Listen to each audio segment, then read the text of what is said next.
है जहां पर हर साल कुछ ना कुछ सरकार नया करना चाहती है इस सेक्टर को इंसेंटिव देने के लिए, और इस बारी भी सरकार का फोकस है। इस कड़ी में दरअसल अगले हफ्ते प्रधानमंत्री नरेंद्र मोदी टेक्सटाइल सेक्टर के मेगा इवेंट भारत टेक्स का उद्घाटन भी करने वाले हैं।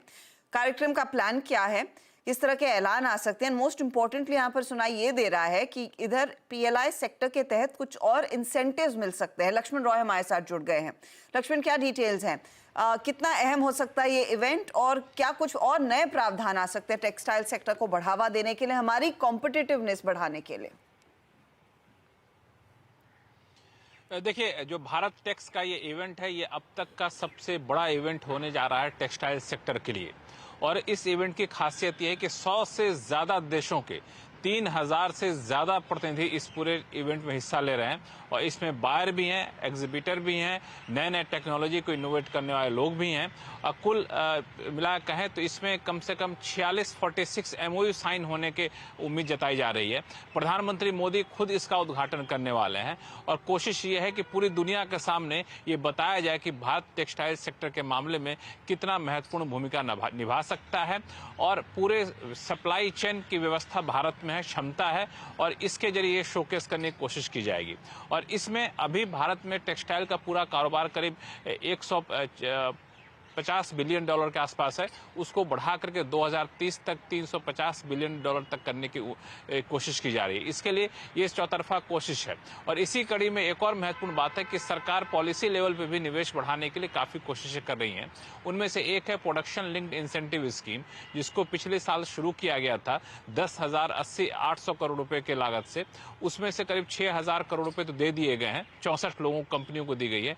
अब उस PLI स्कीम में बदलाव किया जा रहा है। इसमें नया प्रोडक्ट शामिल किया जाएगा, उसका दायरा बढ़ाया जाएगा ताकि नए निवेशक यहाँ पर आए, और उनका भी इंसेंटिव दिया जाएगा PLI स्कीम के तहत। तो हर पैमाने पर हर तरफ से कोशिश की जा रही है कि टेक्सटाइल सेक्टर को एक नए मुकाम तक पहुंचाया जाए, एक्सपोर्ट में आगे बढ़ाया जाए, और टेक्सटाइल के लिए पूरी दुनिया, भारत जाना जाए बेहतर तरीके से, ये एक कोशिश है। शुक्रिया लक्ष्मण जी इस अपडेट के लिए। तो क्लियरली भारत का कॉम्पिटिटिव एज बढ़े, क्योंकि हमने देखा है काफ़ी ज़्यादा चैलेंजिंग एनवायरनमेंट वियतनाम, बांग्लादेश, दूसरे एशियाई राज्यों से मिलता हुआ दिखाई दिया है, देशों से, और ऑफ कोर्स चीन से तो कंपटीशन है ही। टेक्सटाइल स्पेस में राजेश अग्रवाल जी, कोई ऐसा स्टॉक है जहां पर एक इस समय ट्रेड बन रहा है? हमने कुछ दिन पहले गोकुलदास एक्सपोर्ट के मैनेजमेंट से बातचीत की थी। वो यूके FTA को लेकर काफी ज्यादा उत्साहित है, लेकिन उसमें भी डिले हो रहा है। क्या कोई अपॉर्चुनिटी है इस समय?